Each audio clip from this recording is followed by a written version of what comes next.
Dios les bendiga, soy el obispo Hugo Alfonso Montesinos. La palabra de Dios para nuestras vidas está llena de esperanza y nos muestra los principales pilares de la fe en nuestro Señor Jesucristo.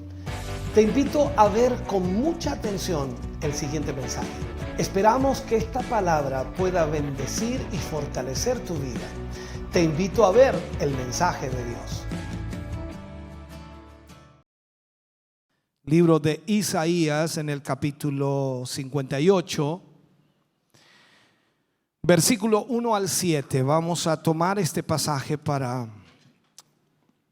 profundizar, hablar, ministrar, por supuesto, de la palabra de Dios. Y Isaías capítulo 58, versículos 1 al 7. Ya tenemos aquí en pantalla algunos versículos y vamos a ir leyéndolos, y usted también puede seguir ahí la lectura de esta palabra. Leemos la palabra del Señor, lo hacemos en el nombre de nuestro Señor Jesucristo. Dice de la siguiente manera: clama a voz en cuello, no te detengas, alza tu voz como trompeta y anuncia a mi pueblo su rebelión y a la casa de Jacob su pecado, que me buscan cada día y quieren saber mis caminos, como gente que hubiese hecho justicia y que no hubiese dejado la ley de su Dios. Me piden justos juicios y quieren acercarse a Dios. Porque dicen: ayunamos y no hiciste caso, humillamos nuestras almas y no te diste por entendido. He aquí, en el día de vuestro ayuno buscáis vuestro propio gusto y oprimís a todos vuestros trabajadores. He aquí que para contiendas y debates ayunáis, y para herir con el puño inicuamente. No ayunéis como hoy, para que vuestra voz sea oída en lo alto. ¿Es tal el ayuno que yo escogí, que de día aflija el hombre su alma, que incline su cabeza como junco y haga cama de cilicio y de ceniza? ¿Llamaréis esto ayuno y día agradable a Jehová? ¿No es más bien el ayuno que yo escogí, desatar las ligaduras de impiedad, soltar las cargas de opresión y dejar ir libres a los quebrantados, y que rompáis todo yugo? ¿No es que partas tu pan con el hambriento y a los pobres errantes albergues en casa? ¿Que cuando veas al desnudo lo cubras y no te escondas de tu hermano? Oremos al Señor por un momento. Padre, en el nombre de Jesús vamos ante tu presencia, rogándote, Señor, que nos guíes en esta hora, rogándote, Dios mío, que tú nos dirijas, que al predicar, al ministrar tu palabra, Señor, cada uno de tus hijos y de tus hijas, Señor, puedan recibir una ministración. Señor, gracias por la palabra que hoy recibiremos, y estamos ciertos y seguros que tú nos guiarás y nos ayudarás en ello, Señor, y seremos bendecidos. En el nombre de Jesús lo agradecemos. Amén y amén, Señor. Fuerte ese aplauso de alabanza al Señor. Gloria a Dios. Bendito sea el nombre del Señor. Puede sentarse, mi hermano, mi hermana. Dios le bendiga. Como siempre, le pido su máxima atención para que de esa manera podamos ver lo que la palabra de Dios nos enseña en este día. Vamos a hablar hoy de la, ¿cómo llamarlo el título? Guerra entre la carne y el espíritu. Guerra entre la carne y el espíritu. Creo que eso es lo que constantemente vivimos y experimentamos en nuestra vida. Ahora, este mensaje nos traerá y nos enfocará, por supuesto, y nos mostrará el pensamiento en que estamos constantemente en nuestra vida, el pensamiento de la guerra. Hay una guerra que constantemente vivimos y experimentamos como hijos del Señor, y esta guerra, de acuerdo a la Escritura, dice que es contra principados y potestades y gobernadores de las tinieblas, hablando de lo espiritual.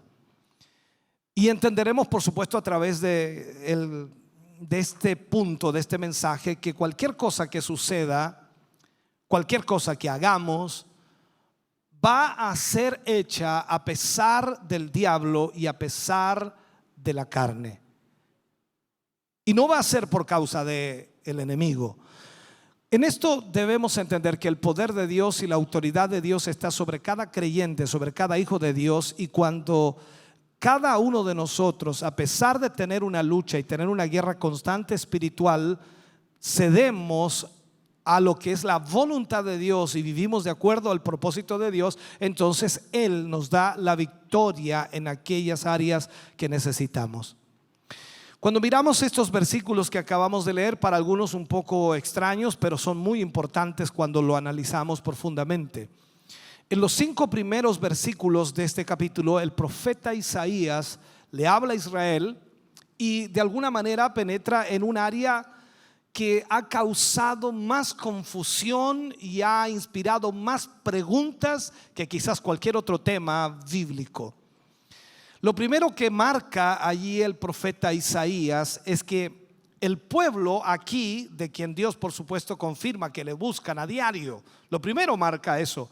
Este pueblo de Israel estaba buscando a Dios a diario. Segundo, marca que se deleitan en conocer los caminos de Dios. Y tercero, que no ha dejado la ley de Dios. O sea, aparentemente ya en estos 5 primeros versículos nos damos cuenta que este pueblo estaba haciendo la voluntad de Dios en nuestra apreciación y en lo que Isaías está marcando. Y al mismo tiempo Isaías marca y dice que le piden a Dios justos juicios y quieren acercarse a Dios, y por eso ellos ayunaban. Ahora, a pesar de todo esto, increíblemente vemos lo que Isaías dice: Dios ni los veía, Dios ni los oía.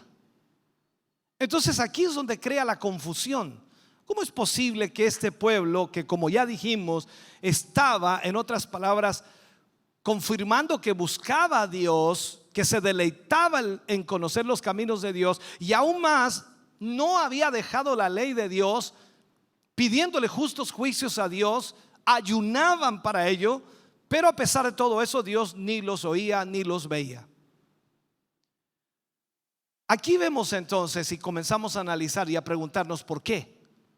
Porque es como que usted busca al Señor, usted ayuna, usted se deleita en los caminos del Señor, y usted por supuesto no ha dejado la ley de Dios. No escuché ningún amén, pero me imagino que usted confirma eso, ¿no? Entonces usted está haciendo todo lo que aparentemente debiéramos hacer para Dios. Por lo tanto, usted puede decir al Señor: Señor, yo necesito que tú hagas justo juicio para mi vida, porque yo estoy buscándote, estoy deleitándome en tus caminos, estoy buscándote a diario, Señor, y no he dejado tu ley, he guardado tu palabra. Pero vemos aquí que Isaías dice que Dios no los oía ni los veía. Entonces, trataré de explicarle.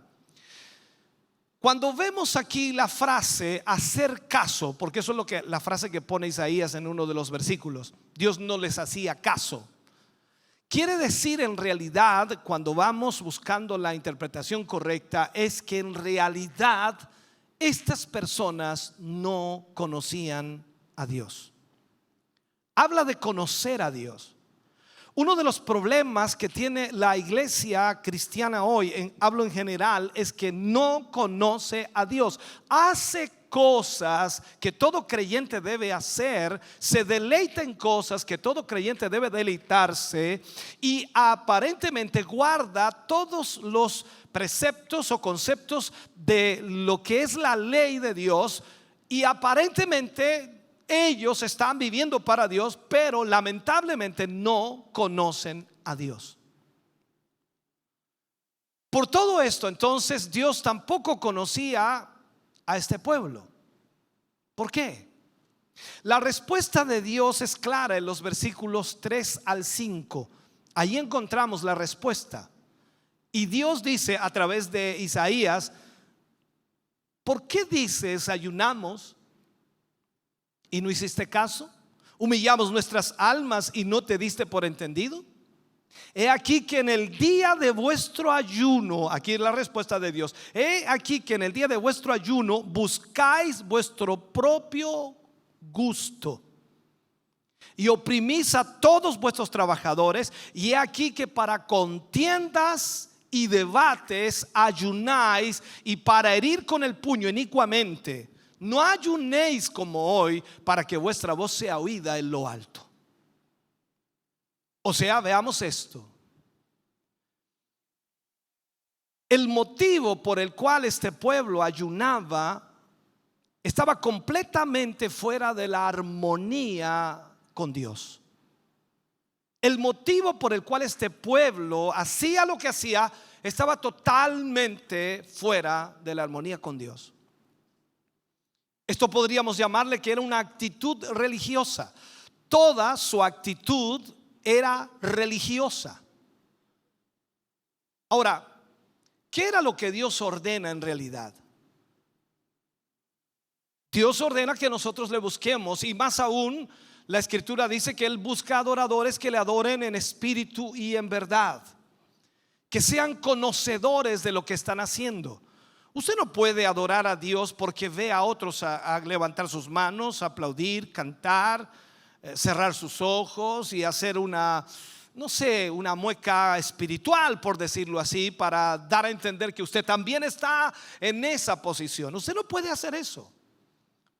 Usted debe ser genuino y debe estar realmente consciente de a quién está adorando, de a quién está exaltando. Y si conoce a Dios, le aseguro, hermano querido, que usted en la presencia de Dios temblaría. Pero ¿qué sucedía aquí? El esfuerzo que estaban haciendo era única y exclusivamente para forzar a Dios a aceptar una naturaleza que Él había rechazado en Edén. Estaban tratando de forzar a Dios para que Dios respaldara lo que ellos estaban haciendo.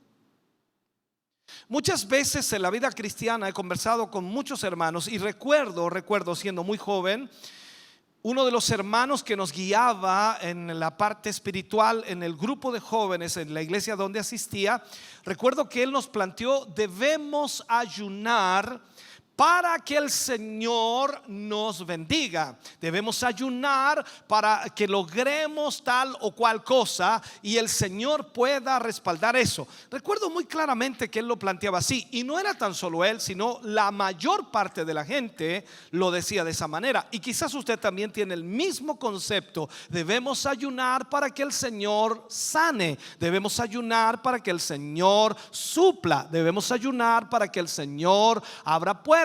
Debemos ayunar para que el Señor haga esto y haga esto otro, y tratamos de forzar a Dios a hacer algo que nosotros queremos. ¿Por qué? Porque estamos ayunando.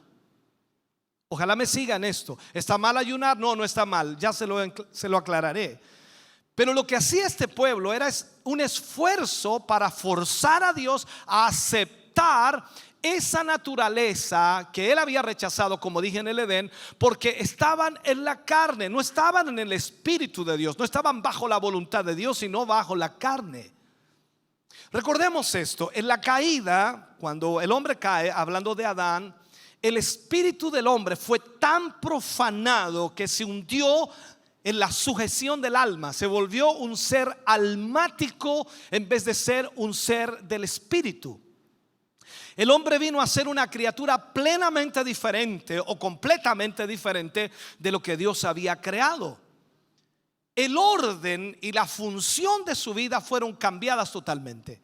Entonces él ya no era más un ser espiritual, sino que ahora era un ser almático. Ya no tenía la capacidad para comunicarse con Dios, y él vino a ser ese ser almático. Entonces, ¿cuál es el problema? La religión nos enseña que hay ciertas cosas que nosotros podemos hacer para mover la mano de Dios o para forzar a Dios a hacer algo.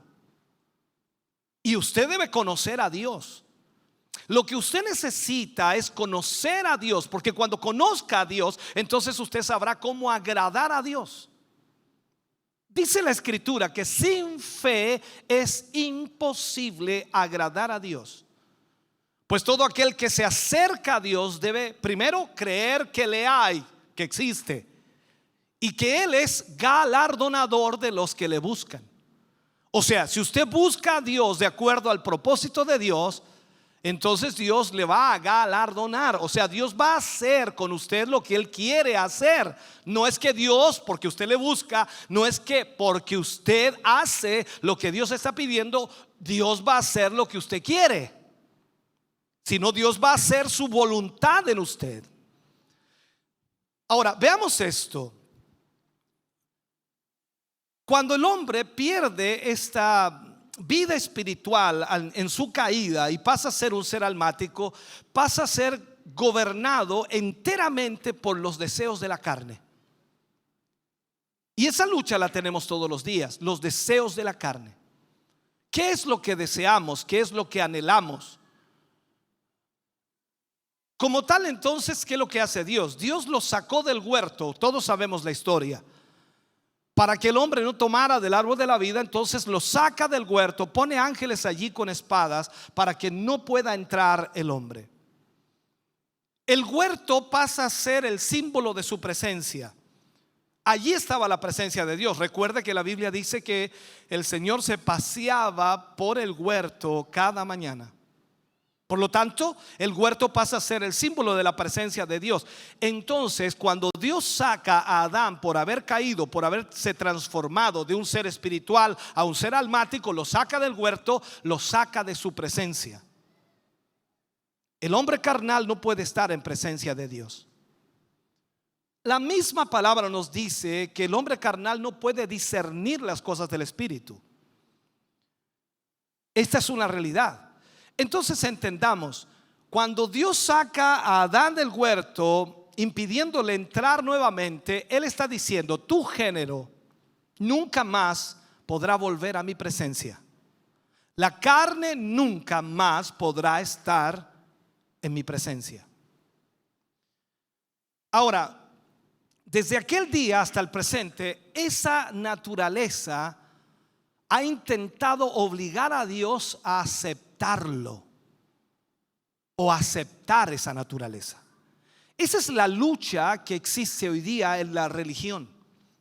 Nosotros creemos que hacer algunas cosas para Dios o de acuerdo a lo que Dios establece ya es suficiente. O sea, Señor, yo fui a la iglesia, acuérdate, fui a la iglesia el domingo e incluso canté con los hermanos porque pusieron la letra allí y yo canté, ¿te acuerdas? Por lo tanto, Señor, bendíceme esta semana. ¿Me sigue lo que digo? Entonces, este espíritu es muy evidente en la religión de hoy día. La mayor parte de las peticiones son forzosas.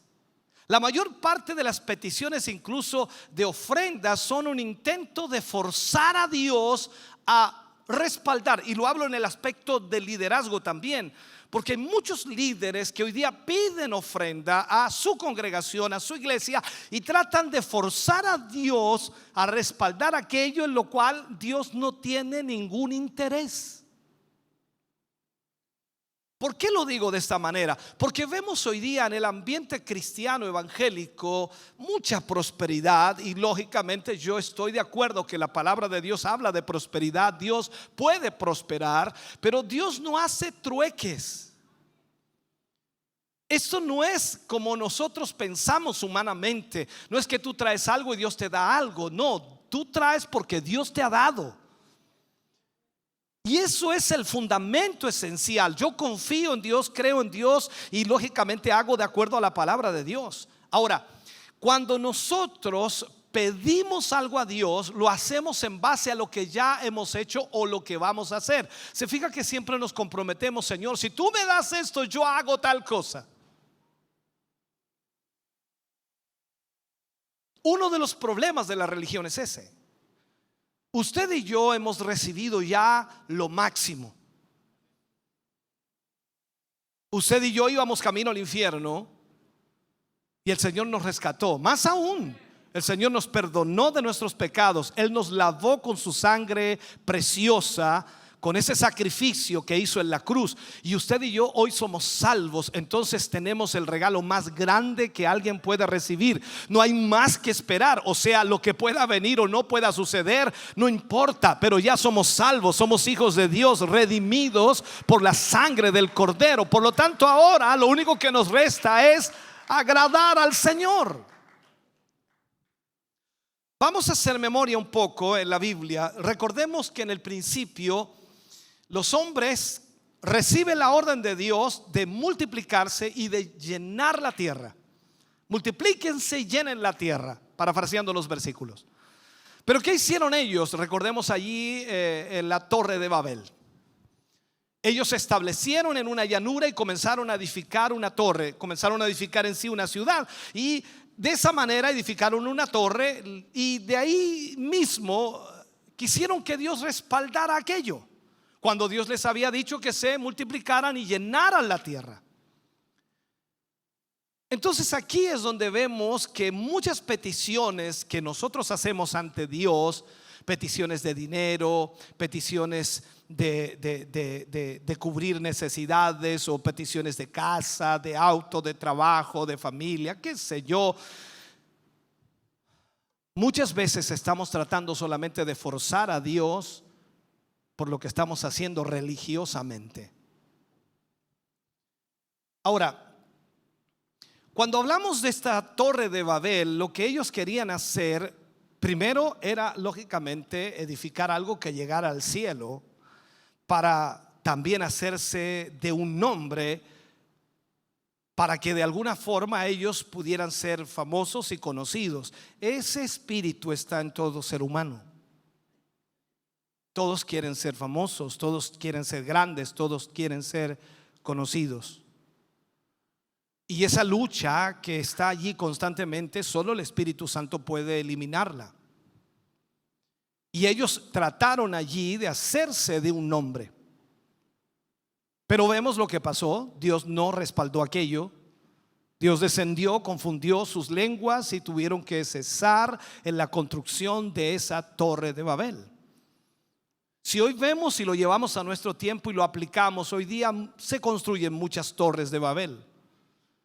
Están siendo edificadas para que de alguna manera un nombre, el nombre del evangelista o del líder, pueda ser grande o famoso. Intentar obtener de alguna forma el respaldo de Dios en lo que se está haciendo. Y en esto tenemos que ser muy conscientes. Dios va a respaldar solamente lo que Él ha pedido que hagamos.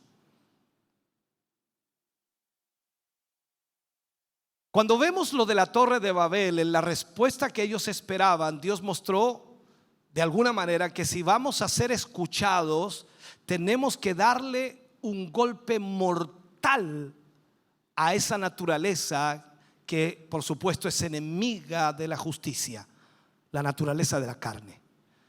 Veamos Isaías 58, versículos 6 y 7 para que vamos entendiendo. Trataré de ir graficando eso. Dios dice: ¿no es más bien el ayuno que yo escogí, desatar las ligaduras de impiedad, soltar las cargas de opresión y dejar ir libre a los quebrantados, y que rompáis todo yugo? ¿No es que partas tu pan con el hambriento y a los pobres errantes albergues en casa, que cuando veas al desnudo lo cubras y no te escondas de tu hermano? O sea, con palabras certeras, lo que hace Dios aquí nos muestra que el ayuno no es una mesa de negocios. No es que yo ayune y luego le pida a Dios: Señor, yo ayuné, ahora yo necesito que respondas, necesito que me respaldes, necesito que hagas esto. Tú y yo, a través del ayuno, no podemos de ninguna manera forzar o inducir a Dios a respaldar nuestros esquemas religiosos o nuestra forma de vida. No podemos. Tú no puedes ayunar un número de días y esperar que Dios te deba algo, porque ese es el problema de la religión.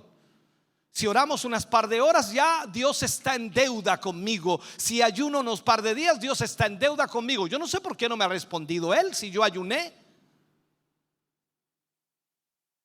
¿Está incomodando esto, cierto? Me imagino que sí. Porque el concepto religioso es eso. Pareciera que Dios tiene deudas con nosotros, cuando los endeudados con Dios somos nosotros. Yo tengo una deuda con Dios que nunca podré pagar de ninguna manera, aunque haga lo que haga. Más aún, dice: si todo lo hubieras hecho, eres siervo inútil. Por lo tanto, no es imposible pagar la deuda. Soy yo el que soy endeudado con Dios, y lo único que puedo buscar es agradar a Dios y no tratar de ayunar y orar, que debo hacerlo. No tratar de usar eso como que Dios tiene una deuda conmigo. Por eso digo que el ayuno no es una mesa de negocios. No es que yo me siento allí, Señor, ayuné 4 días o ayuné 3 días, 4 días. Y yo creo que tú deberíamos, por estos ayunos, tú darme una casa nueva. No sé si me sigues. El ayuno no tiene nada que ver con Dios. Y aquí te sonará extraño, pero como si Él lo pide. Sí, pero no tiene nada que ver con Dios. El ayuno tiene que ver contigo y conmigo. El ayuno no tiene nada que ver con Dios, tiene todo que ver conmigo y contigo. O sea, Dios nunca ha pedido a ningún hombre que le diseñe un plan, por ejemplo, para el evangelismo. No le ha pedido a ningún hombre que le diseñe un plan para la iglesia. No le ha pedido a ningún hombre que se sienta con la capacidad de planear algo y que de alguna manera luego venga a la mesa con el Señor y dice: Señor, hemos pensado, hemos analizado, hemos visto, hemos ordenado, y yo creo que lo que tenemos que hacer es esto. Tú no puedes sentarte a la mesa con Dios y decirle lo que Él tiene que hacer. Tú tienes que ir a la presencia de Dios y escuchar lo que Él te diga que tú tienes que hacer.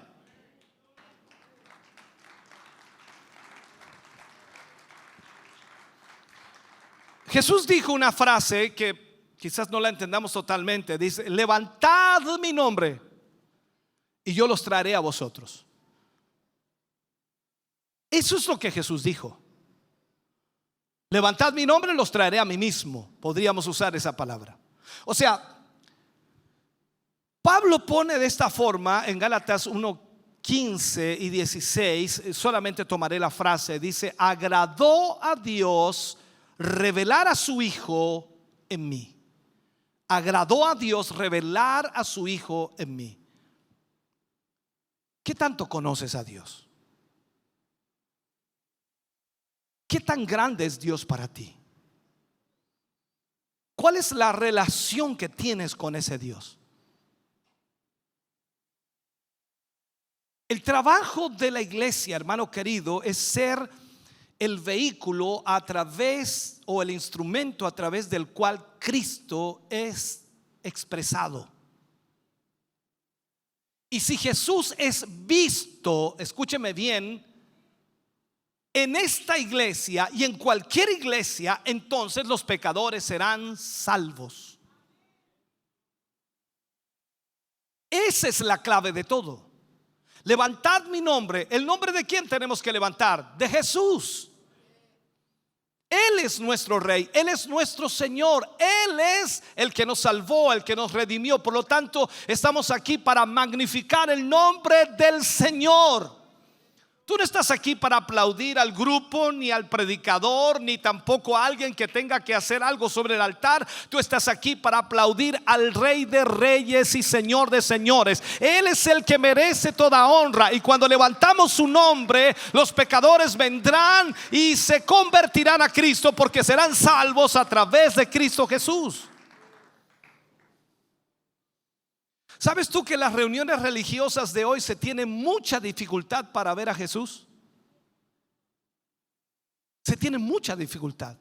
En vez de esto, se tiene una exhibición de carnalidad religiosa. Carnalidad religiosa.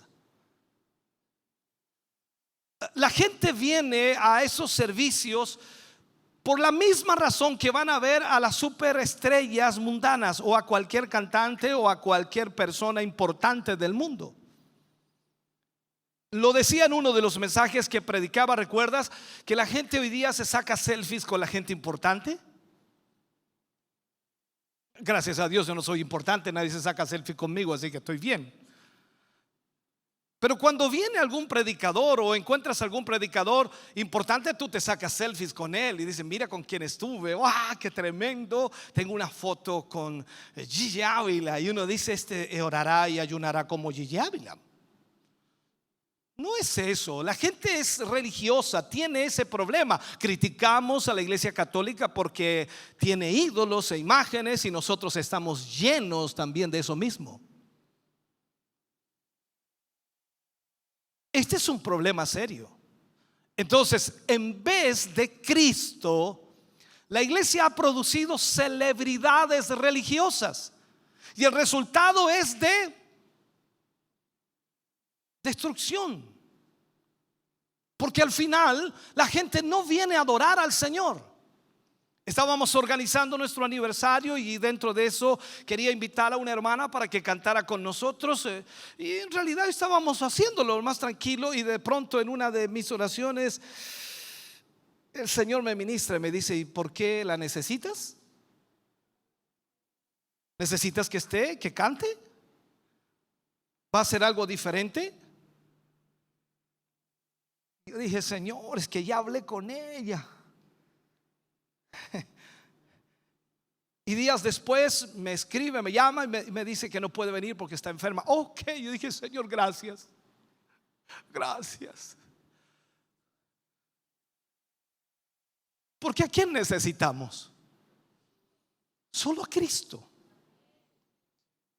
Solo al Señor. Por eso tratamos en lo posible de magnificar su nombre, de levantar su nombre. Damos gracias a Dios por los talentos que Dios coloca en cada uno de ustedes y que usted entrega para servir a Dios. Pero ninguno de nosotros es relevante o importante. El importante, el grande, el poderoso, el eterno, el maravilloso, el que está presente siempre se llama Cristo Jesús, y debemos darle honra y gloria a Él constantemente. Otro hermano me decía: pastor, ¿va a invitar a algún predicador? Yo le dije: no.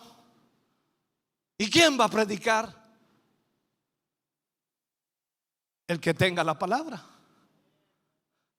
Porque ese es el problema de la iglesia. Ha caído en ese drama, ¿no? de crear celebridades, y que depende quién venga al aniversario, voy yo.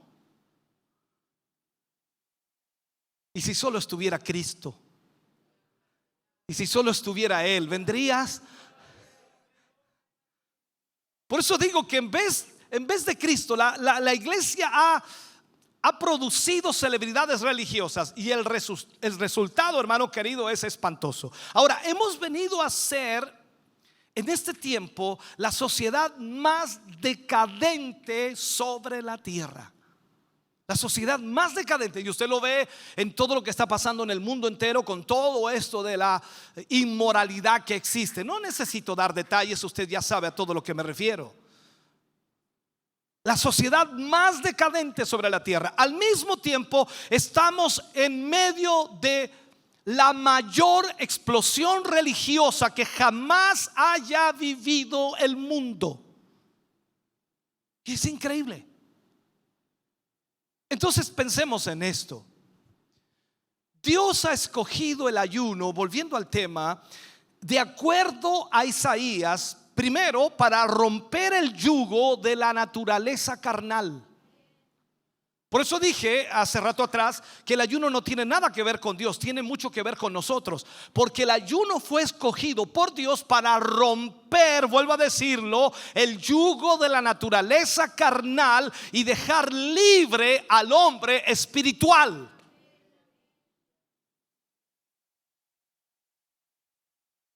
Y estamos hablando aquí acerca de una guerra. O sea, cuando el hombre espiritual está libre del yugo de la carne, y lo digo así, el poder de Dios puede fluir a través de él. ¿Ha sentido usted ese fluir alguna vez en su vida? Ese fluir del Espíritu. Cuando fluye el poder del Espíritu en su vida es porque por fin el hombre carnal fue derrotado y pudo quedar libre el hombre del Espíritu para adorar y exaltar el nombre del Señor. Usted llega de una manera y se va de otra manera a su casa, y va con otro pensamiento, con otra visión, con otro deseo, con otro anhelo, porque el Señor ha provocado algo. Recordemos que el Señor Jesús enseñó a los discípulos en Marcos capítulo 9 versículo 23 al 29. No lo vamos a leer esta historia. Cuando Jesús liberó al muchacho lunático, ese muchacho que era lanzado al fuego y también al agua, y el demonio lo agarraba y lo lanzaba un tiempo al fuego, otro tiempo al agua. Y los discípulos le preguntaron en privado cuando no pudieron sanar a este muchacho, porque oraron por él, pero no pudieron sanarlo. Y ellos le preguntan al Señor, dice: ¿por qué nosotros no pudimos echar fuera ese demonio? ¿Por qué no pudimos echarle fuera? Jesús le respondió: este género con nada puede salir sino con oración y ayuno. Pero la religión nos enseña que si tú ayunas basta y sobra, pero el ayuno tiene que debilitar la carne. Algunos ayunan entre comidas. ¿Qué debilitó la carne? Nada. O sea, estamos hablando que el ayuno fue escogido primero para debilitar la carne, pero al mismo tiempo tiene propósitos específicos, y es desatar todas las ligaduras. O sea, usted no puede tener celos, envidias, contiendas, tener raíces de amargura hacia alguien. No puede, porque eso tiene que romperlo el ayuno. La vida espiritual tiene que aflorar. Jesús le responde: este género no sale, o con nada puede salir, sino con oración y ayuno. Ahora, si leemos la misma historia en Mateo capítulo 17, verás que el Señor Jesús allí en esa historia introdujo palabras acerca del ayuno con esta declaración. Agrega, aparte de que Él dice que solo con oración y ayuno podía suceder esto, Él agrega: por vuestra incredulidad. Por vuestra incredulidad. Él agrega esa frase allí. Todos sabemos que la incredulidad es pecado. Usted no puede ser un creyente incrédulo. Es una cosa rara, es una contradicción. Entonces entendamos esto: aquello que es nacido de Dios no puede pecar. Entonces es evidente cuando vemos esto que el fracaso fue el resultado de intentar echar fuera al diablo en su propio terreno o en su propio poder. Aunque ellos estaban utilizando terminología espiritual. Eso es lo mismo que vemos en el libro de los Hechos, cuando vemos a dos muchachos que trataron de expulsar fuera un demonio porque habían observado a Pablo cómo lo hacía, e hicieron exactamente lo mismo. Se pararon de la misma manera, es una forma de decirlo solamente. Extendieron sus manos como Pablo lo hacía. Zapatearon como Pablo. No, Pablo no zapateaba, pero el punto es que trato de hacerles ver que trataron de hacer exactamente lo que Pablo hacía, y ellos dijeron como Pablo había dicho: en el nombre de Jesús que saliera fuera. Los demonios vinieron, hablaron y dijeron: a Pablo conocemos, a Jesús también, y ustedes, par de idiotas, ¿quiénes son? Usted sabe cómo termina esa historia. Los demonios lo agarraron, casi los mataron. ¿Por qué? Porque no es lo que tú aprendes religiosamente a hacer. Tú tienes que tener una relación con ese Dios al cual tú alabas, al cual tú sirves. Tú debes conocer a tu Dios y saber cuál es la voluntad de Dios en tu vida. Pablo le habla a los efesios y les dice en el capítulo 5 versículo 17: por tanto, no seáis insensatos, sino entendidos de cuál sea la voluntad del Señor. O sea, necesitamos esto, hermano. Nosotros fracasamos en nuestros esfuerzos por sanar a los enfermos, por echar fuera a los demonios, a causa de esta guerra entre la carne y el espíritu. Y solo hasta que esta guerra sea resuelta, vamos a conseguir o vamos a seguir estando, lamentablemente, vamos a seguir estando limitados, confundidos, porque no somos capaces de hacer lo que Dios nos ha dicho que hagamos, porque estamos actuando en la carne. El arma de esta guerra, hermano querido, es expuesta muy claramente como el ayuno y la oración. Son las armas de nuestra milicia. Pablo habla acerca de eso, ¿no? Dice que nuestras armas no son carnales, sino son poderosas en Dios para destrucción de fortalezas. Cuando tú oras, cuando tú ayunas, ¿me estás escuchando? Estás, en otras palabras, consiguiendo esas armas poderosas. Cuando tú oras, estás levantando al hombre espiritual. Cuando tú ayunas, estás bajando al hombre carnal. Por lo tanto, Dios comenzará a obrar a través de tu vida y tú comenzarás a hacer la voluntad de Dios. Entonces, cuando vemos que Jesús hace esta declaración y dice: este género con nada puede salir sino con oración y ayuno, en realidad lo que estaba diciendo es: si ustedes van a ser exitosos, si ustedes van a tener éxito o van a alcanzar a hacer las cosas que de alguna manera deben hacer en el mundo espiritual, van a tener que tratar primero con la carne.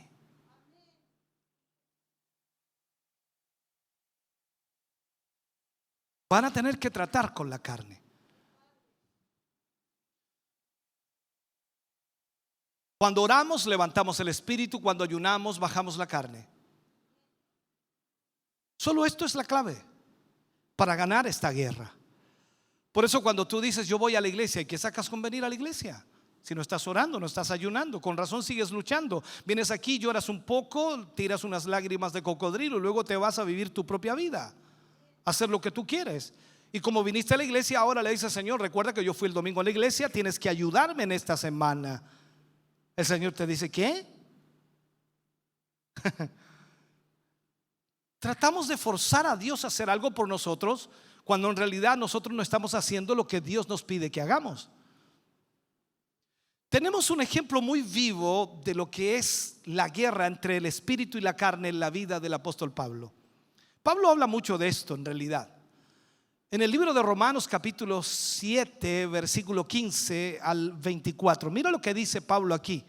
Habla de su lucha, que es intensa.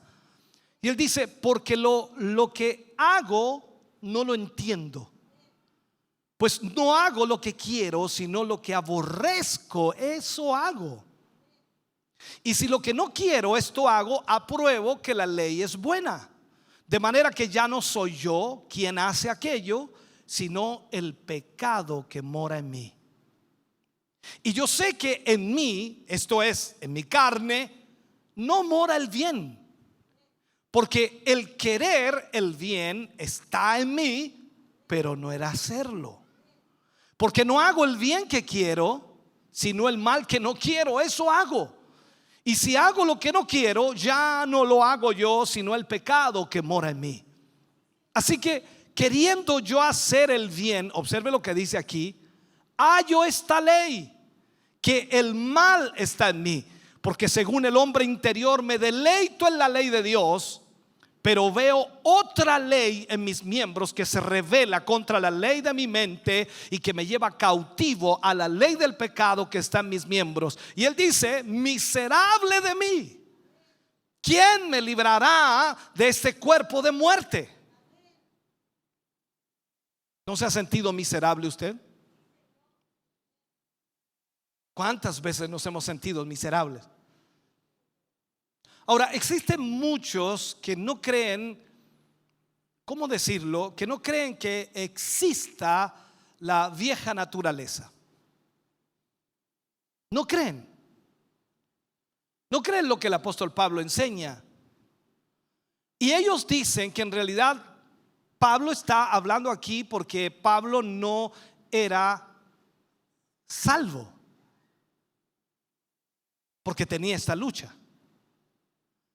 Ahora, yo estoy seguro, hermano querido, que no existe ni un solo verdadero creyente nacido de nuevo, vivo o muerto en el día de hoy, que no haya experimentado esta misma contienda, esta misma lucha, esta misma guerra entre la naturaleza carnal y espiritual. Y esto es todos los días. Te levantas luchando y te acuestas luchando.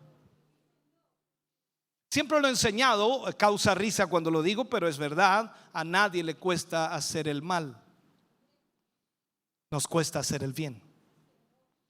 Nadie se levanta luchando, dice: oh, qué difícil es pegarle a este hombre. No, lo único que quiere es hacerlo. Porque a nadie le cuesta hacer el mal, nos cuesta hacer el bien.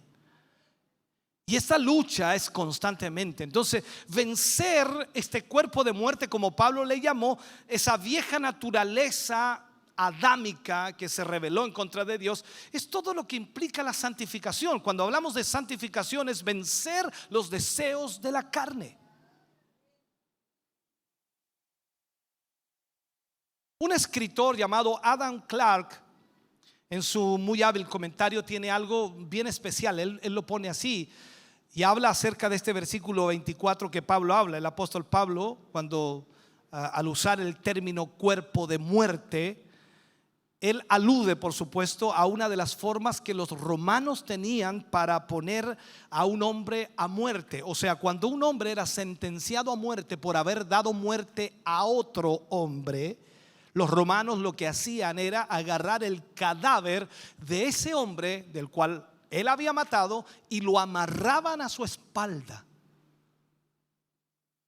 Y ese hombre tenía que vivir con ese cadáver el resto de sus días, y no eran muchos. Ese cadáver se iba poniendo putrefacto y ese hombre tenía que trabajar, comer, vivir con ese cadáver a cuesta y dormir. Al final moría. Eso era lo que hacían los romanos. Entonces, cuando Pablo dice: ¿quién me librará de este cuerpo de muerte? ¿Quién me librará de esta carga que llevo sobre mi vida? Es lo mismo que aplicamos a veces, que hay una carga sobre tu vida. Claro, nosotros venimos la carga de los problemas, las dificultades. Ay, mi esposa, mi esposo, dicen los hermanos y hermanas. Ay, no, es que el trabajo, qué carga más grande. No estamos hablando de la carne que estás cargando. En realidad, esa carne cada día se pudre más. Entonces este hombre al final moría.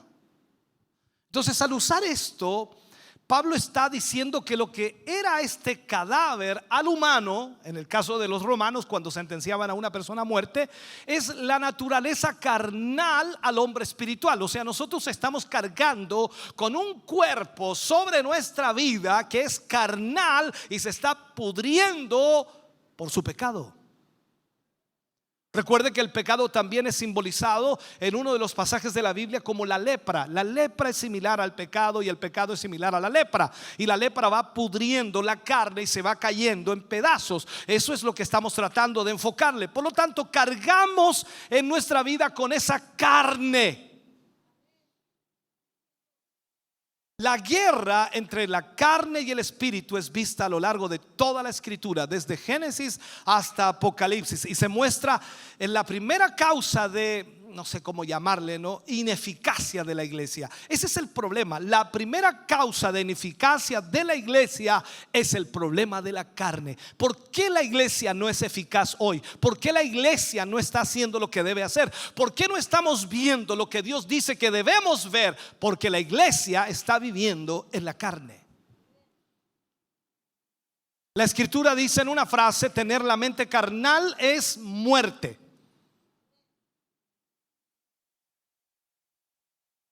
Lo dice, por supuesto, en el lenguaje más fuerte que cuando uno puede pensar. Donde sea que la iglesia tolere la naturaleza carnal, el resultado siempre será muerte. No hay otra cosa. Romanos 8:5, Pablo habla y dice: porque los que son de la carne piensan en las cosas de la carne. Disculpe que lo lea así tan lento, pero es para que usted lo analice. Porque los que son de la carne piensan en las cosas de la carne. ¿En qué está pensando ahora? Pastor, en el almuerzo. Porque los que son de la carne piensan en las cosas de la carne, pero los que son del espíritu, en las cosas del espíritu. Es cosa de verlo cuando te levantas el domingo por la mañana, o antes de levantarte, mejor dicho, cuando te despiertas el domingo por la mañana. ¿Cuál es tu primer deseo? Solo es para que usted lo piense. Si fuera en el espíritu, usted diría: el culto, el culto. Si fuera en la carne, cualquier otra cosa. No sé si me sigue lo que le digo. Cuando se despierta el lunes por la mañana, ¿qué es lo primero que piensa? Oh, tengo que ir a trabajar. Estaba en el espíritu.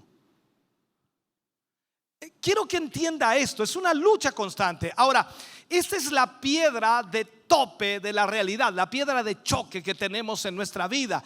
O somos lo uno o somos lo otro. No se puede ceder en esto, no hay manera de ceder en esto.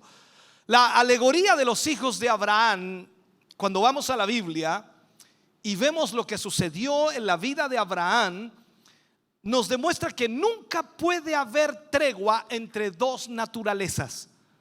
Cuando analizamos esa historia, recordemos, Ismael, nacido según la carne, fue el intento de Abraham, así lo llamamos, el intento de Abraham de ayudar a Dios a cumplir su promesa. Dios nos ha dado promesas y lógicamente Dios las cumplirá en su tiempo, pero el intento de tratar de cumplir esa promesa, ayudarle a Dios, traerá la carne a aflorar. Y en este sentido Abraham lo hizo de esa manera.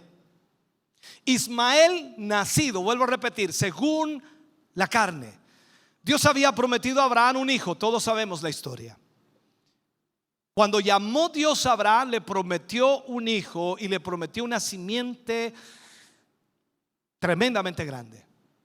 Y le prometió que a través de ese hijo todas las promesas a Abraham serían cumplidas. Pero ¿qué pasó? Fueron pasando los años y ese hijo no nacía. Fueron envejeciéndose más de lo que eran, ya eran viejos y ya eran más viejos aún. Y Abraham envejecía juntamente con Sara. Y decidieron entonces ayudar a Dios. Y tomaron a la criada de Sara, que era Agar, la sierva de Sara. Y Abraham produjo a Ismael, el hijo de la carne. El hijo de la carne. Entonces vuelvo a insistir, este fue un esfuerzo humano para ayudar a Dios. Seguramente Dios tiene que haber aplaudido en el cielo. Dice, qué bueno, qué inteligente, Abraham, te pasaste extraordinario. Como yo me demoré, está bien lo que hiciste, excelente, porque así también ya me dejas libre para no preocuparme de esa promesa que te había hecho. Todos sabemos que no fue así. Todo iba bien en la casa de Abraham mientras Ismael crecía. Todo iba bien. Porque el hijo de la carne estaba ahí y no había problema. Pero cuando Isaac llegó, que era el hijo del espíritu, cuando Isaac nació, fue entonces que la guerra empezó. Entendamos esto, por favor. No había reconciliación. Tampoco posibilidad de tregua, ni entonces ni ahora. No había necesidad de dividir la tienda para que Ismael viviera en una parte de la tienda, Isaac viviera en otra parte de la tienda. O sea, no había necesidad de hacerlo, porque mientras los dos habitaran juntos en la misma casa, la guerra iba a continuar. Esa guerra que comenzó en la tienda de Abraham, escuche bien, espiritualmente, entre la carne y el espíritu, como diríamos nosotros, espiritualmente era la carne y espíritu y físicamente aún sigue siendo de la misma manera. O sea, la carne y el espíritu, esa guerra que comenzó en la tienda de Abraham se mantiene hasta el día de hoy, pues el pueblo árabe, que es la descendencia de Ismael, odia a muerte a Israel, que es la descendencia de Abraham. Y la guerra en el Medio Oriente nunca ha terminado. Seguramente usted por allí recibió las noticias de que Israel estaba bombardeando Gaza. Y por supuesto también los ismaelitas estaban, o en este caso los árabes estaban también atacando a Israel. En fin, esto no ha terminado nunca. ¿Y dónde nació? En la tienda de Abraham. Por tratar de ayudar a Dios. ¿Quieres tener problemas? Trata de ayudar a Dios. Dios no te ha llamado a ayudarle, Él es todopoderoso, Él puede hacerlo todo. Dios te ha llamado a obedecerle, haz lo que solo Él te pide, en el momento en que te lo pide, en el tiempo que te lo pide, porque así vas a ver la mano de Dios obrando en favor de tu vida. Entonces el veredicto de este asunto fue, de parte de Dios: echa fuera a la esclava. Wow, duro, pero ¿cómo? Pero si es mi hijo, es de mi sangre, podía decir Abraham. Echa fuera a la esclava. Esa fue la única respuesta de Dios y es la única respuesta hasta ahora. La escritura dice: no deis provisión para la carne. Es como el ultimátum de Dios para la iglesia cristiana: echa fuera a la esclava, echa fuera la carne. Bajo ninguna circunstancia debemos permitir que la carne se desempeñe. No importa cuán talentosa sea, o cuán bien recomendada sea, cuán famosa sea, o cuán poderosa sea, la carne no se gloriará en su presencia.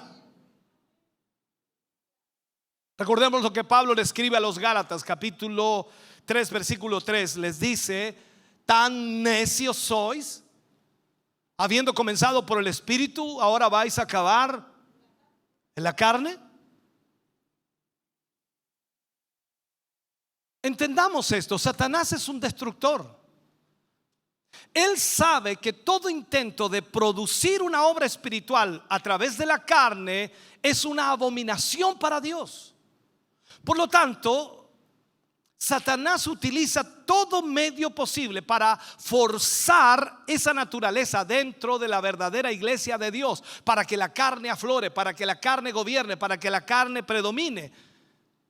Sus dos planes principales para llevar a cabo esta maldad son: primero, involucrar a la iglesia en proyectos en los cuales Dios no tiene ningún interés.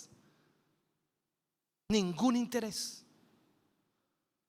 Segundo, vender a la iglesia la idea de que ella puede cumplir la verdadera obra de Dios a través de medios carnales.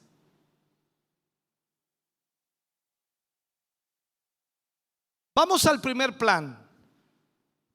El éxito de Satanás es sobrecogedor, increíble. Quizás el 85% de los proyectos religiosos son egocéntricos, inspirados por el espíritu de Babilonia. Disculpen que lo trate así. Hagámonos un nombre. Hagámonos un nombre. En su deseo de ser primero o el primero en todo, en su deseo de ser famosos o ser conocidos, de ser aplaudidos, los hombres de Dios han lanzado proyectos, todo en el nombre de Cristo, por supuesto, que para pagar, no sé, ellos algo, han sido forzados increíblemente a prostituirse ellos mismos.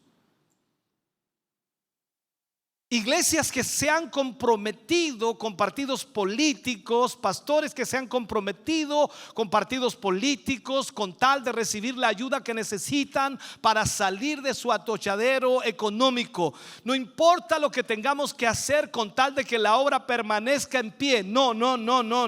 Si la obra se cae, es preferible que se caiga ahora, pero no transar las convicciones ni transar la palabra de Dios, porque Dios es absolutamente poderoso y debe ser obedecido. Hoy día vemos incluso, y lo digo así, para inspirar al donante, en Estados Unidos se ve mucho y está llegando a Centroamérica fuertemente y golpeando también aquí en Chile hace mucho tiempo ya. Para inspirar a los donantes utilizan trucos, planes, lenguaje más, no sé cómo llamarle, un lenguaje extraordinario. Son empleados hoy día para que la gente done. Recuerdo un predicador que dijo en una carta que le envió a todos sus colaboradores: Dios me dijo que si usted entrega $1,000,000 a la obra, Dios me dará una cura para el cáncer. ¿Escuchó? Él dice que si los contribuyentes a esa obra daban $1,000,000, Dios le daría a él una cura para el cáncer.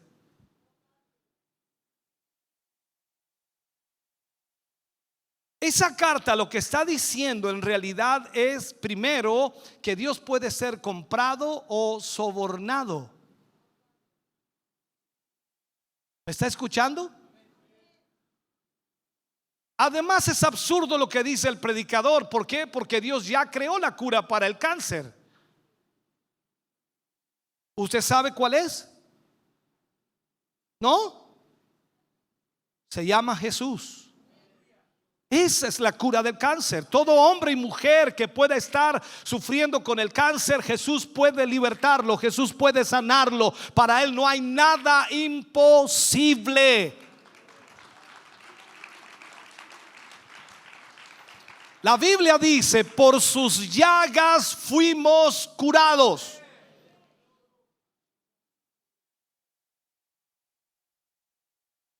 Si la iglesia resolviera esta guerra que hay entre la carne y el espíritu, si la iglesia retornara al lugar espiritual, todo funcionaría. Veríamos milagros, prodigios, veríamos las cosas más increíbles suceder, veríamos cómo la gente vendría a los pies de Cristo, porque no está la carne haciéndolo, sino el espíritu obrando. Las promesas más extraordinarias de milagros vendrían a la iglesia. Pero hoy día, como no está sucediendo, aparecen los predicadores dando promesas de prosperidad, y de esa manera aquellos que aportan o contribuyen en esos imperios religiosos de alguna manera.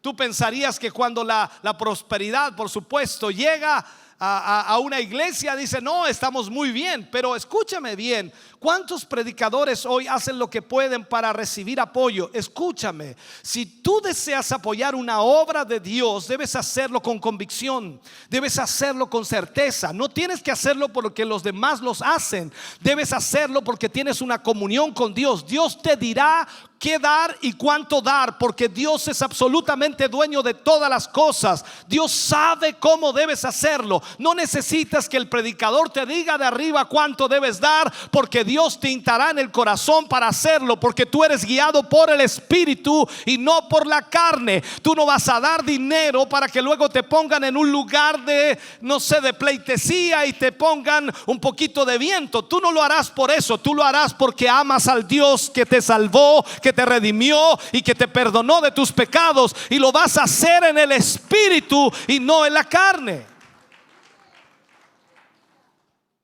Ahora, la verdad de esto es que la carne atrae a la carne, y esto es una verdad. Y la carne siempre fue una apostadora. Entonces la pobre alma espera contra esperanza en realidad. Porque muchas veces la gente que recibe a esos predicadores de la prosperidad, cuando ya ve que no llega la prosperidad, no sabe qué hacer. Ahora, se necesita la misma codicia para dar, no sé, 10,000 pesos tratando de obtener 100,000 de regreso. Eso es lo mismo, hermano querido, que ir a un casino a echar monedas en el tragamonedas. Dios no es así. Estos esquemas confeccionados por los hombres solo son esfuerzos para forzar a Dios a un plan en el cual Él nunca estuvo interesado. Dios quiere hacer cosas grandes, pero muchas de las cosas que nosotros planificamos o creemos que es la voluntad de Dios, a veces Dios no está interesado en eso. Es como que nosotros planificáramos aquí: hermano querido, ¿sabe qué? La cosa está bien complicada. La convención constituyente no quiere poner la bandera cristiana, así que nosotros le vamos a pegar un banderazo a Chile. Así que vamos a salir a las calles con la bandera cristiana para que todos sepan que somos muchos los cristianos. Bueno, ¿y qué pasó con lo que dice la Biblia? Levantad mi nombre, yo los traeré a vosotros. ¿Qué estamos haciendo? Y se ponen a orar y a ayunar para que Dios les respalde en el banderazo.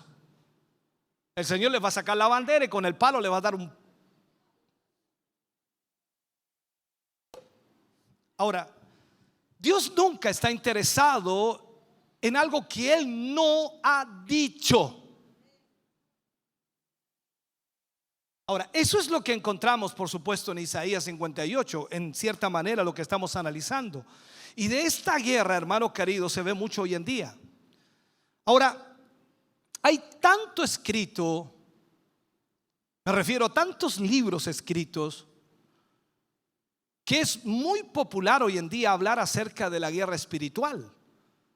Hay mucha gente que habla mucho de la guerra espiritual. Y permítame decirle algo, esa guerra puede ser resuelta solamente cuando tú y yo resolvemos la guerra entre la carne y el espíritu. Aquí no se trata de hacer guerra espiritual y tener un grupo de hermanos y hermanas que ellos hacen guerra espiritual. Cuando ven a un hermano así como medio mal y algún espíritu está en él, entonces hay que rodearlo y hay que ojalá tener algunas pistolas de electricidad para darles un electroshock. No, hermano. La guerra espiritual, cuando hablamos de eso, se define de una manera sencilla. O sea, es resolver la guerra entre la carne y el espíritu. Mientras esa persona no entienda que debe doblegarse ante Dios y que su espíritu pueda crecer y la carne pueda menguar, entonces aunque oremos, ayunemos, pataleemos, lo unjamos, lo moñonguemos, hagamos lo que hagamos, oremos 1500 veces por él, no va a suceder nada. Quizás llore aquí un poco y luego vuelva a casa y seguirá siendo el mismo malandrín de siempre, seguirá siendo el mismo esposo de siempre o la misma esposa de siempre. No habrá cambio. ¿Por qué? Porque esa guerra es entre la carne y el espíritu.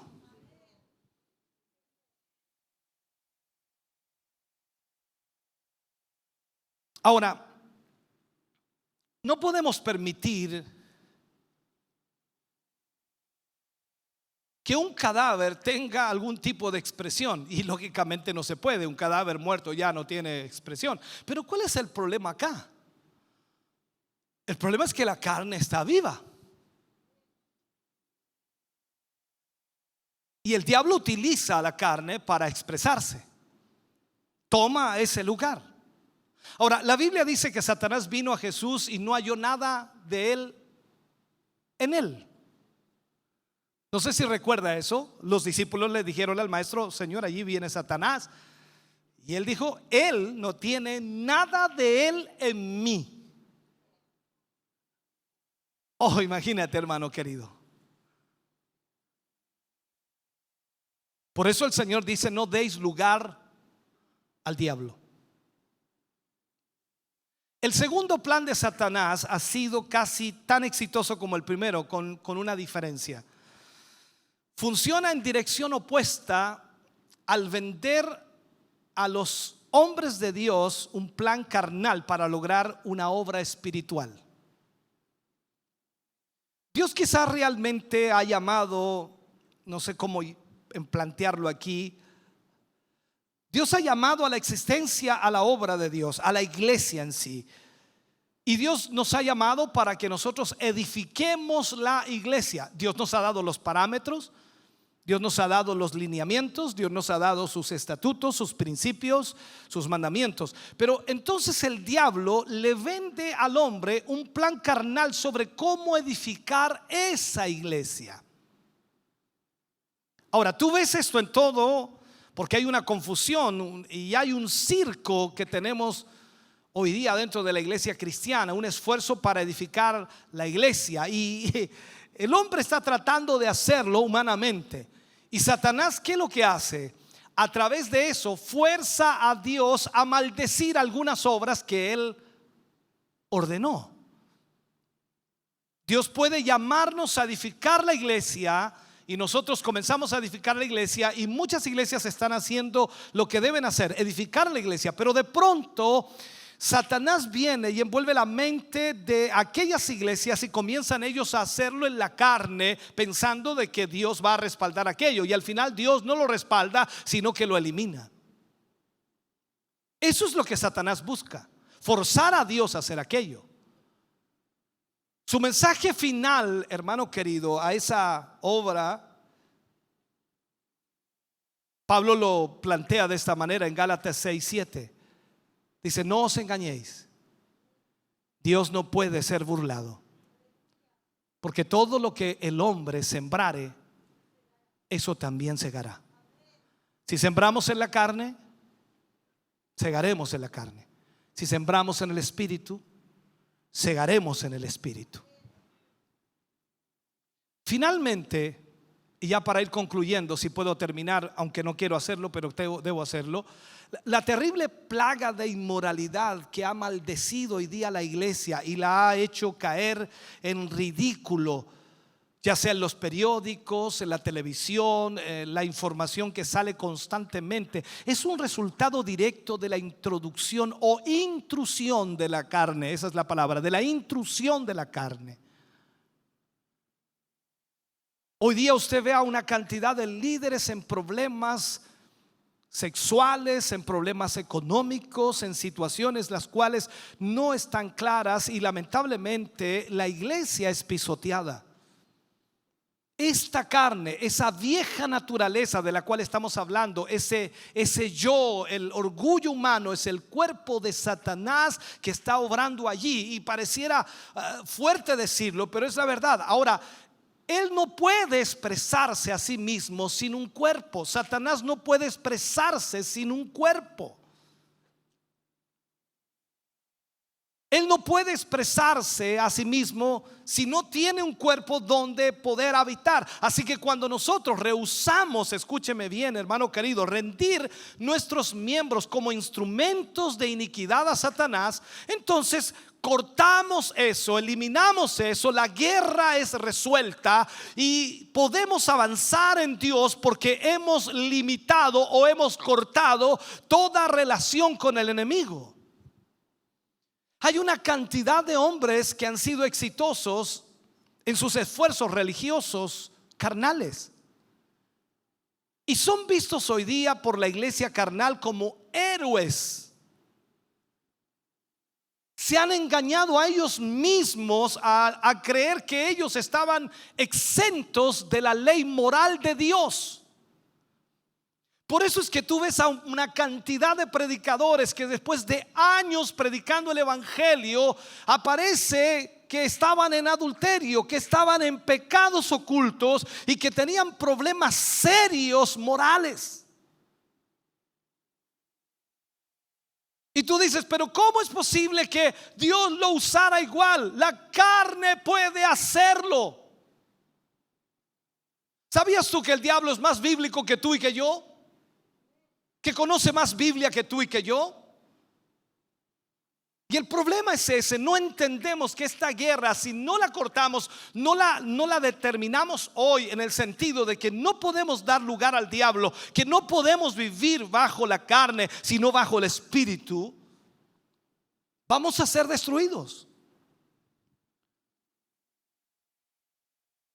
Los resultados de muchos hombres que han tenido éxito actuando en la carne han sido una repetición del desastre de Corintios. ¿Recuerdas tú lo que pasó en Corintios, en la misma iglesia? Había un hombre que había pecado y ahí estaba, lo más tranquilo, no había ningún problema. El problema es que estaba en pecado. No es que había pecado, sino que estaba en pecado. Ahora, el pecado en la iglesia casi no es nombrado entre los paganos. Tampoco es nombrado en la iglesia. Hay que hacer, y puedo decirlo así, hay que hacer una purga en la iglesia, y debe ser hecha porque lógicamente debe ser limpiada la iglesia. Ahora tú dices: vamos a echar a alguien. No estoy hablando de eso, pero cuando una persona es reincidente y sigue viviendo una vida de pecado, lo que está haciendo es dañar a la iglesia, dañar al cuerpo de Cristo. Nosotros somos personas que imitamos lo que vemos. Es cosa de ver a los niños pequeños cómo imitan a sus padres. Todo lo que sus padres hacen lo imitan. A veces es bueno preguntarle a los niños cómo se porta en casa tu papá y tu mamá. Los niños son honestos, son sinceros, son terriblemente honestos, pero no le vamos a preguntar hoy, tranquilo. ellos imitan todo lo que sus padres hacen, dicen todo lo que sus padres dicen o lo que oyen de sus padres. Eso es lo que son los niños. Y también nosotros somos personas que imitamos a los demás. Tú ves una corbata, esa me gustó, me voy a buscar esa corbata, es eterno, me gustó, voy a buscarlo. Esos zapatos, en fin. Y así también las hermanas hacen exactamente lo mismo. Y cuando todo esto comienza a suceder y comienza a meterse la carne, entonces todos comienzan a imitar lo mismo que ven.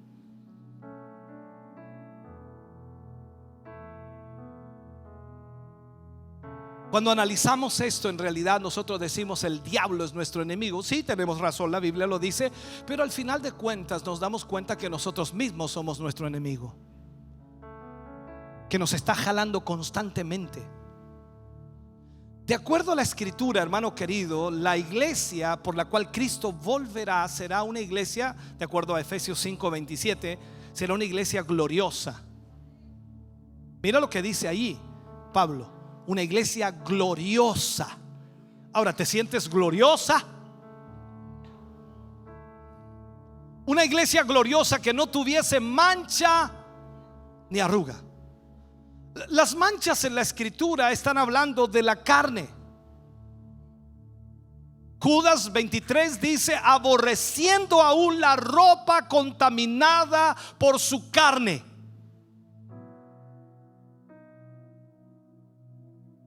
Cuando vemos la lista que aparece en Gálatas 5 de las obras de la carne, Pablo concluye con estas palabras: como ya os he dicho, dice, como ya os he dicho antes, que los que practican tales cosas no heredarán el reino de Dios. O sea, no hay nada, hermano querido, que nosotros podamos hacer si estamos en la carne. Y no hay duda, la guerra es real, la guerra es mortal, la guerra es terrible. Pero a pesar de la carne y a pesar del diablo, Jesús tendrá una iglesia. Yo no me desanimo porque sé que a pesar de todo Jesús tendrá una iglesia. La pregunta es aquí: ¿serás tú parte de esa iglesia? Y los esfuerzos que hagamos para predicar el evangelio, ministrar del evangelio, ¿edificarán esa iglesia? Solo nosotros podemos responder a esa pregunta, pero yo creo, hermano querido, que a la luz de lo que has oído, a la luz de lo que has aprendido en esta mañana, tú sabes perfectamente lo que tienes que hacer. La Escritura dice: el que sabe hacer lo bueno y no lo hace, le es pecado. Te conté hace algunos años atrás una historia que me pasó y me sucedió. Me llamaron para orar por un anciano, por un hombre que había predicado el evangelio. Era pastor y ya estaba, por supuesto, pasando los 80 años y estaba enfermo y estaba en sus últimos días.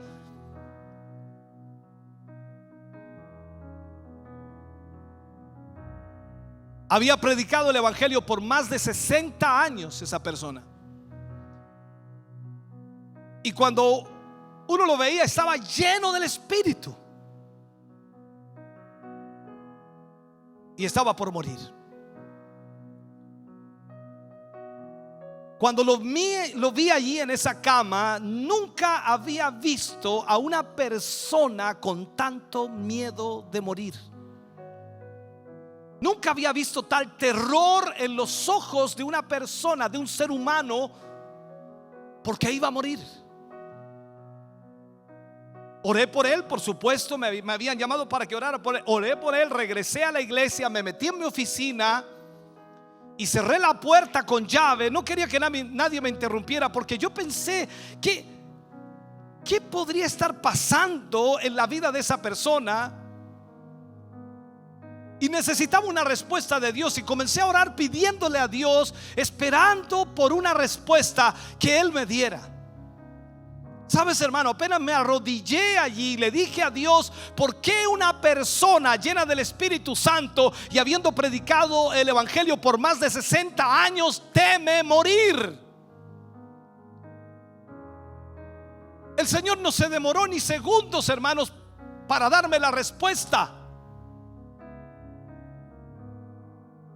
Y el Señor me dice: Él no ha hecho lo que yo le dije que hiciera, y ahora tendrá que encararme. Puedes pasar toda tu vida haciendo cosas para Dios, pero la pregunta que debes hacerte es si Dios te pidió que lo hicieras. Tú puedes tener o llegar a tener 1000 personas o 2000 personas o miles de personas o pocas personas, no importa, pero si esa iglesia es algo de la carne, es maldecida por Dios, y tú también serás maldecido por Dios. Esto, hermano querido, si no lo entendemos y no lo comprendemos, Satanás se aprovechará de nuestra vida, porque nuestra carne muchas veces es la que nos lleva a cometer tantos errores y pecados. Por eso que en esta guerra entre la carne y el espíritu es algo que debemos vencer, es algo que debemos entender.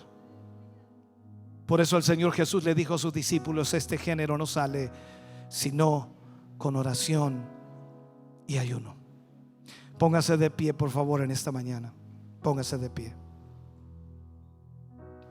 Disculpe que me haya demorado tanto, pero quería que entendiera esto, y es la única manera de poder expresarlo. Padre, oramos en el nombre de Jesús. Vamos ante tu presencia en esta mañana, dándote gracias, Señor. Gracias por hablarnos, gracias por ministrarnos. Gracias porque tus hijos hoy, Señor, han quedado responsables de esta palabra. Cada uno de ellos, Señor, ha oído esta palabra. Cuánta atención, cuánta comprensión ha habido, tú lo conoces. Y yo te pido, Señor, que tu Espíritu Santo trabaje en cada uno de ellos y nos lleve, oh Dios mío, a entender lo que necesitamos saber. Ayúdanos. Tal como Pablo decía: ¿quién me librará de este cuerpo de muerte? Necesitamos, Señor, ser guiados, dirigidos por tu Espíritu. Permítenos ser tu iglesia, una iglesia gloriosa, una iglesia que no tenga mancha ni arruga ni cosa semejante. Padre, estamos en tus manos. Perdónanos, Señor, una y otra vez. Tenemos que decirlo: perdona nuestros pecados, perdona nuestra maldad, perdona, Señor, nuestras transgresiones, perdona, Señor, nuestra liviandad, perdona, Dios mío, todo lo malo que hacemos. Y ayúdanos, Señor, a rectificar, y ayúdanos, Señor, a caminar en el camino que tú has trazado, en el nombre de Jesús. Gracias, Padre, amén y amén, Señor. Estamos contentos de que hayas visto y escuchado este mensaje. Creo con todo mi corazón que Dios le ha bendecido. Quiero invitarles a suscribirse a mis redes sociales, donde tenemos contenido que le ayudará a alimentar su vida espiritual.